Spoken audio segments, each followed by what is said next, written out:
Untuk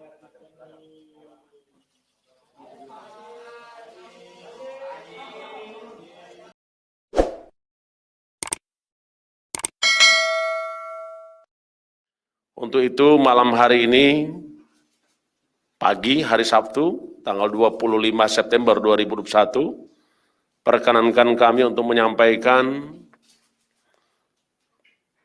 satu perkara yang ditangani oleh KPK terkait dengan dugaan tindak pidana korupsi berupa pemberian hadiah atau janji yang dilakukan oleh KPK terhadap tindak pidana korupsi yang terjadi di Kabupaten Lampung Tengah.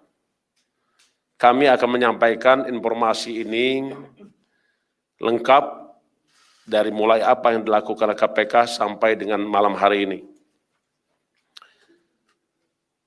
KPK telah melakukan suatu rangkaian kegiatan pengumpulan keterangan saksi maupun keterangan para pihak tentang dugaan telah terjadinya suatu tindak pidana pemberian hadiah atau janji terkait dengan penanganan perkara tindak pidana korupsi yang ditangani oleh KPK di Kabupaten Lampung Tengah.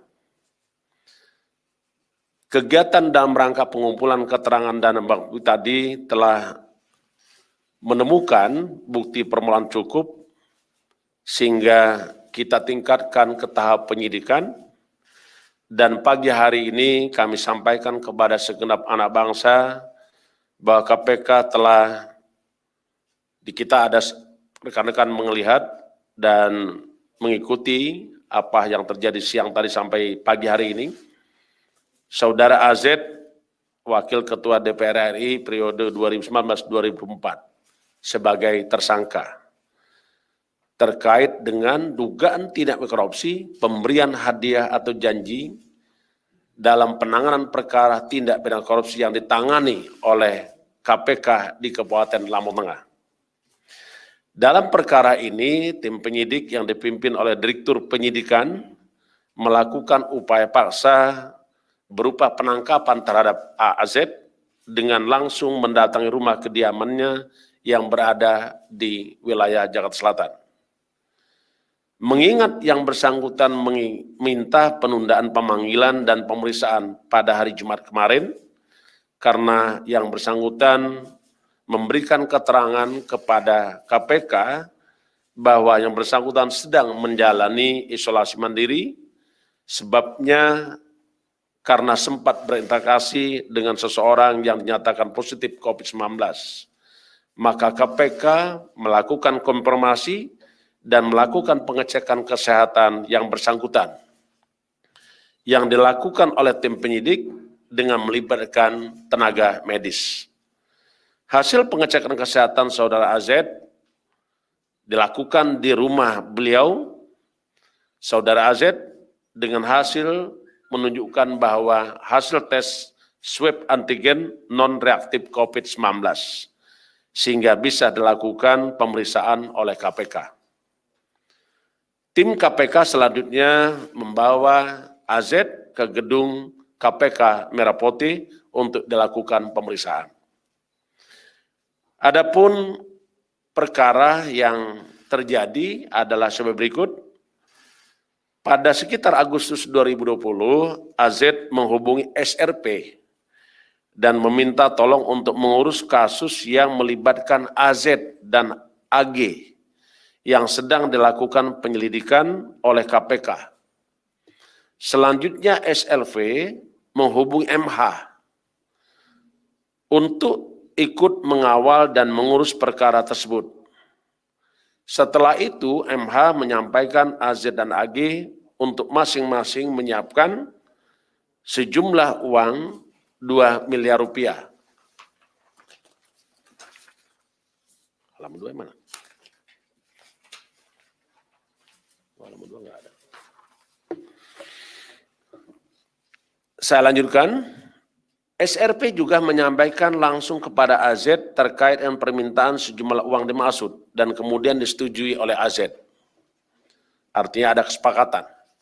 Setelah itu MH diduga meminta uang muka terlebih dahulu sejumlah 300 juta kepada AZ. untuk teknis pemberian uang dari AZ dilakukan melalui transfer melalui rekening bank dengan menggunakan rekening milik MH. Selanjutnya RSP menyerahkan nomor rekening bank dimaksud kepada AZ. Sebagai bentuk komitmen dan tanda jadi, AZ dengan menggunakan rekening bank atas nama pribadinya diduga mengirimkan uang sejumlah Rp200 ke rekening bank MH secara bertahap. Masih pada bulan Agustus 2020, SRP juga diduga datang menemui AZ di rumah dinasnya di Jakarta Selatan untuk kembali menerima uang secara bertahap dan diberikan oleh AZ sebanyak 3 kali. Pertama $100. Ulangi, $100.000. Kedua, 17.600 Singapura dolar. Yang ketiga adalah 140.500 Singapura dolar. Uang-uang dalam bentuk mata uang asing tersebut kemudian ditukarkan oleh SRP dan MH ke salah satu money changer untuk menjadi mata uang rupiah dengan menggunakan identitas pihak lain. Sebagaimana komitmen awal, pemberian uang dari AZ kepada SRP dan MH sebesar Rp4 miliar dan telah direalisasikan sejumlah Rp3.100.000.000 atau 3,1 miliar. Atas perbuatan tersebut, tersangka saudara AZ disangkakan melanggar pasal 5 ayat 1 huruf A atau pasal 5 ayat 1 huruf B atau pasal 13 Undang-Undang Republik Indonesia Nomor 31 Tahun 1999 tentang pemberantasan tindak pidana korupsi, sebagaimana telah diubah dengan Undang-Undang Republik Indonesia Nomor 20 Tahun 2001 tentang perubahan atas Undang-Undang 31 Tahun 1999 tentang pemberantasan tindak pidana korupsi. Setelah penyidik memeriksa para saksi, kurang lebih ada 20 orang saksi, dan dikuatkan dengan alat bukti, maka tim penyidik melakukan penahanan kepada tersangka selama 20 hari pertama, terhitung mulai tanggal 24 September 2001 sampai dengan 13 November 2021 di Rumah Tahanan Negara Polres Jakarta Selatan.